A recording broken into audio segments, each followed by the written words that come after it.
অনেক অনেক কাল আগের কথা। এক বিশাল বড় জঙ্গলের শেষ প্রান্তে বাস করত এক শিয়াল। বনের সব পশু পাখি তাকে এক ডাকে চিনত। কারণ কারণ তার মতো ধূর্ত আর ফন্দিবাজ প্রাণী ওই তল্লাটে আর একটিও ছিল না।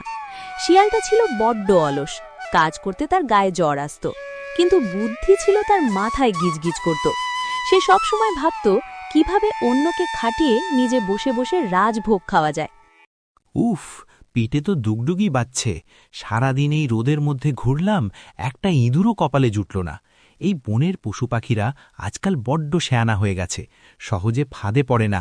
আমাকেই নতুন কিছু ভাবতে হবে, বিনা পরিশ্রমে পেট ভরানোর একটা পাক্কা ব্যবস্থা না করলেই নয়। শিয়ালের নজর পড়ল নদীর চরে শুয়ে থাকা কুমিরটার ওপর। সে জানত কুমিরটা বড্ড শক্তিশালী, কিন্তু মাথায় বুদ্ধিশুদ্ধি একটু কম।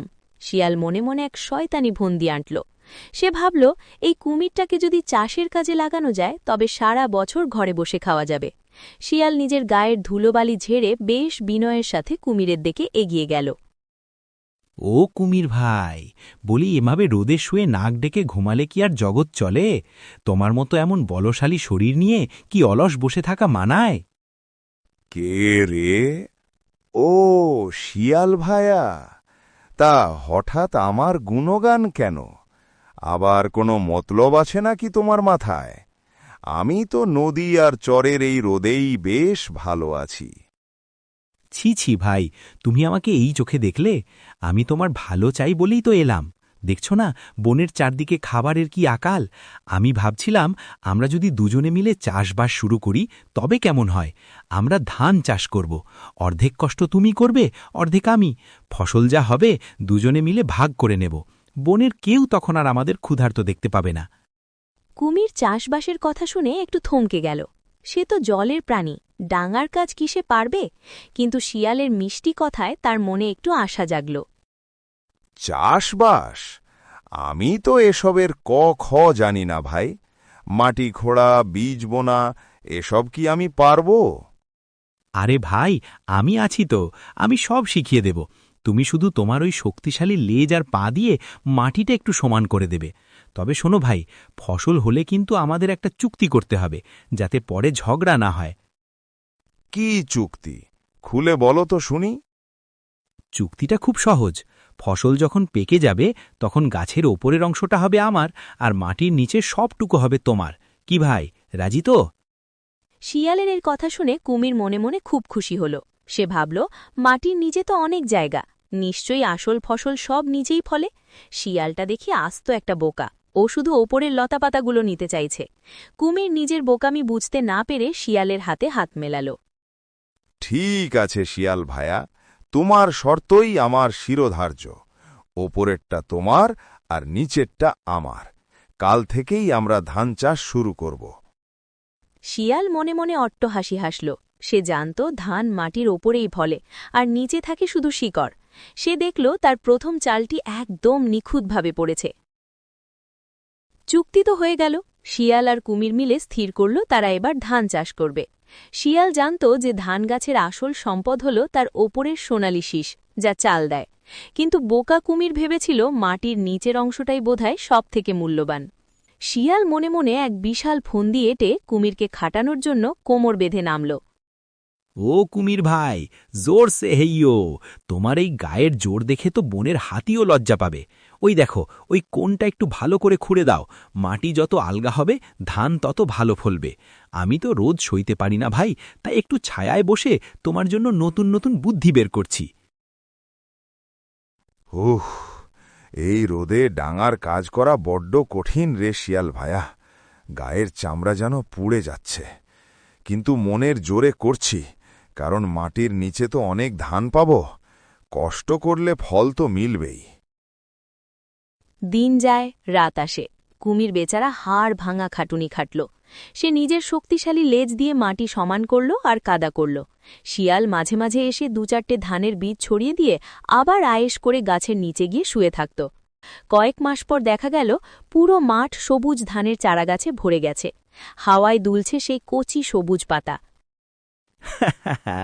আমার ফন্দি একদম ঠিকঠাক কাজে লেগেছে। এবার এলো সেই মাহেন্দ্রক্ষণ। কুমির তো ভাবছে সে মাটির নিচে হিরে জহরত পাবে, কিন্তু ও জানে না যে নিচে শুধু পচা মাটি আর শেকড় ছাড়া আর কিছুই নেই। এবার ওকে এমন এক ধোঁকা দেব যে ও বুঝতেই পারবে না কি হলো। ধান যখন পুরোপুরি পেকে সোনালি হয়ে গেল, শিয়াল তখন কুমিরকে ডেকে আনল। কুমির খুশিতে ডগমগ হয়ে নদীর চর থেকে হেলে দুলে মাঠে এলো। তার মনে অনেক আশা, আজ সে অনেক অনেক ধান বাড়ি নিয়ে যাবে। কুমির ভাই, আমাদের কষ্ট সার্থক হয়েছে। দেখো মাঠ কেমন সোনায় ভরে গেছে। চলো এবার আমরা ভাগাভাগি করি। আমাদের চুক্তি তো মনে আছেই, ওপরের অংশটা আমার আর মাটির নিচে সবটুকু তোমার। হ্যাঁ হ্যাঁ, একদম মনে আছে শিয়াল ভায়া। তুমি ওপরের ঘাসগুলো কেটে নাও, আমি বরং মাটির তলা থেকে আসল ধন সম্পদ তুলে নিই। শিয়াল তার ভাগের ধানগুলো আঁটি বেঁধে পিঠে চাপিয়ে সাঁ করে তার আস্তানার দিকে দৌড় দিল। কুমির তখন মাটির নিচে পাগলের মতো খুঁজছে। সে মাটি খুঁড়ল, কাদা খুঁড়ল, কিন্তু দেখল সেখানে শুধু সরু সরু পচা শিকড় আর মাটি ছাড়া আর কিছুই নেই। সে ভাবল হয়তো আরও গভীরে আছে, কিন্তু যতই খুঁড়ল ততই সে হতাশ হল। হ্যাঁ, কি মাটির নিচে তো কিছুই নেই, শুধু এই নোংরা শিকড়গুলো। তবে কি ধান মাটির নিচে ফলে না? শিয়াল কি তবে আমাকে আস্ত একটা গাধা বানালো? ওরে বেইমান শিয়াল, তুই এ কি করলি? আমাকে কেন এই পচা শিকড়গুলো দিলি, আর তুই নিজে সব আসল ধান নিয়ে বসে আছিস? আরে ভাই, রাগ করছো কেন? আমি কি তোমাকে জোর করে নিচেরটা দিয়েছি? তুমি নিজেই তো চুক্তি করেছিলে যে মাটির নিচেরটা নেবে। আমি তো আমার কথা রেখেছি। এখন তোমার কপাল যদি মন্দ হয় তবে আমার কি দোষ বলো? কুমির এবার বুঝতে পারল সে ধূর্ত শিয়ালের বুদ্ধির কাছে হেরে গেছে, কিন্তু সে অত সহজে দমে যাওয়ার পাত্র নয়। সে মনে মনে প্রতিজ্ঞা করল শিয়ালকে এর উচিত শিক্ষা সে দেবেই। ধান চাষে ঠকে গিয়ে কুমির বেচারা একদম ভেঙে পড়ল। সে সারা দিন রোদে পুড়ে মাটি খুঁড়ল, কাদা করল, অথচ দিন শেষে তার কপালে জুটল শুধু এক মুঠো পচা শিকড়। ওদিকে ধূর্ত শিয়াল মনের সুখে সব ধান বাড়ি নিয়ে গিয়ে ভোজ করল। কুমির বুঝতে পারল শিয়াল তাকে আস্ত একটা বোকা বানিয়েছে, কিন্তু কুমিরও দমে যাওয়ার পাত্র নয়। সে মনে মনে ঠিক করল এবার সে শিয়ালকে এমন এক শিক্ষা দেবে যে শিয়াল সারা জীবন মনে রাখবে। কুমির ভাই, মুখটা অমন হাড়িপানা করে আছো কেন? চাষবাসে না হয় একটু লোকসান হয়েছে, তাতে কি? কপাল মন্দ হলে কার কি করার আছে বলো? আমি তো তোমাকে জোর করে নিচটা দিইনি, তুমিই তো ভালোবেসে নিয়েছিলে। চুপ করো শিয়াল ভায়া, তোমার মিষ্টি কথায় আর আমি ভুলছি না। তুমি আমায় ইচ্ছে করে ঠকিয়েছ। তুমি জানতে যে ধান মাটির ওপরে ফলে। আমি তো জলের প্রাণী, আমি এসব জানতাম না। কিন্তু এবার আর আমি কাঁচা কাজ করব না। শিয়াল দেখল কুমির বেশ রেগে আছে। সে ভাবল কুমিরকে যদি এখনই ঠান্ডা না করা যায় তবে আগামী বছর আর কাউকে দিয়ে খাটানো যাবে না। তাই সে আবার তার তুরুপের তাস বের করল। আরে ভাই, তুমি তো দেখছি বড্ড রেগে আছো। চলো এবার আমরা সব দুঃখ ভুলে নতুন করে কিছু করি। এবার আমরা চাষ করব আলু, বড় বড় গোল গোল মিষ্টি আলু। এবার কিন্তু আমি আর কোনো শর্ত দেব না, তুমিই আগে ঠিক করো কোন অংশটা নেবে। ঠিক আছে শিয়াল, আলু চাষে আমি রাজি। তবে এবার আমি আর নিচে থাকছি না। এবার ওপরের সবটুকু হবে আমার, আর মাটির নিচের সব অংশটা হবে তোমার। এবার দেখব তুমি কিভাবে আমায় ঠকাও। শিয়াল এই কথা শুনে মনে মনে অট্টহাসি দিল। সে জানত আলু ধানের ঠিক উল্টো।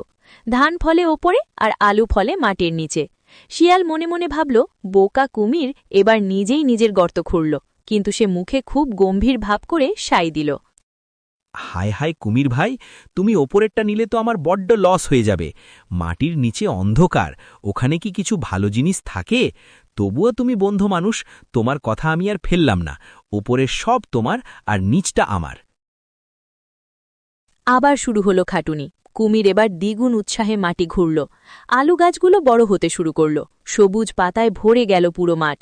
কুমির প্রতিদিন নদীর জল এনো গাছে দেয়, আর গাছের ওপরের ডালপালাগুলোর দিকে চেয়ে চেয়ে হাসে। সে ভাবে এই সবুজ ডালপালার ভেতরেই বোধহয় বড় বড় আলু লুকিয়ে আছে। কুমির ভাই, সময় হয়েছে, চলো এবার ভাগাভাগি করি। তোমার চুক্তিমতো ওপরের সব লতাপাতা তুমি কেটে নাও, আর আমি মাটির নিচটা একটু ঘেঁটে দেখি যদি কিছু জুটলে জোটে। সময় আর নদীর স্রোত কারোর জন্য অপেক্ষা করে না। দেখতে দেখতে আলু চাষের সময় পার হয়ে গেল। মাঠের সবুজ লতাপাতাগুলো এখন হলদেটে হয়ে নুইয়ে পড়েছে। যার মানে হলো ফসল তোলার একদম উপযুক্ত সময়। কুমির মনে মনে খুব তৃপ্তি পাচ্ছে। সে ভাবছে, গতবার ধান চাষে শিয়াল আমায় ওপরের অংশ দিয়ে ঠুকিয়েছিল, এবার আমি নিজেই ওপরের অংশটা চেয়ে নিয়েছি। এবার দেখব ধূর্ত শিয়াল মাটির নিচে পচা শিকড় ছাড়া আর কি পায়। ও কুমির ভাই, বড়ই মনটা ভার হয়ে আছে গো। তুমি তো এবার ওপরের সবটুকু চেয়ে নিলে।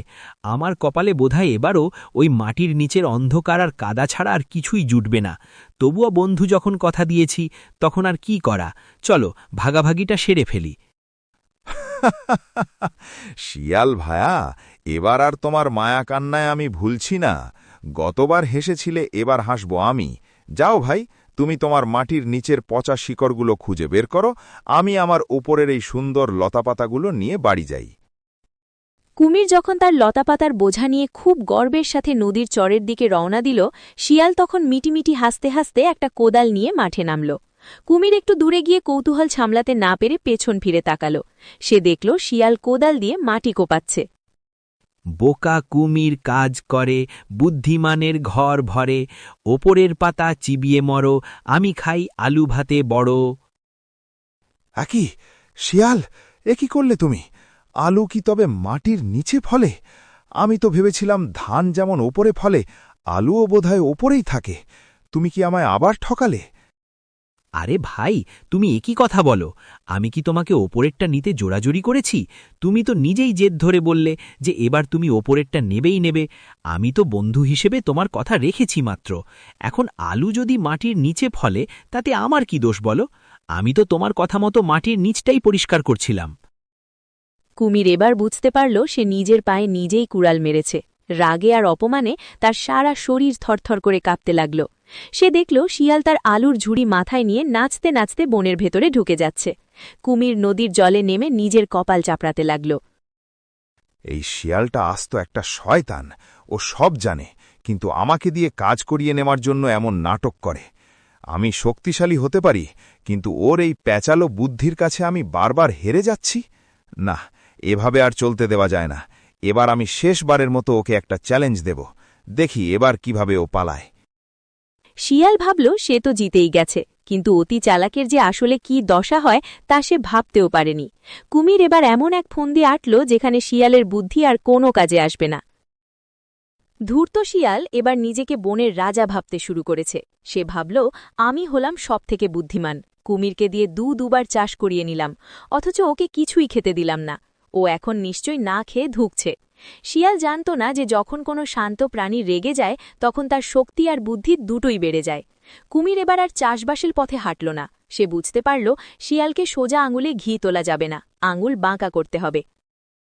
হ্যাঁ, ধান হলো, আলু হলো, এবার একটু আমিষ খাবার দরকার।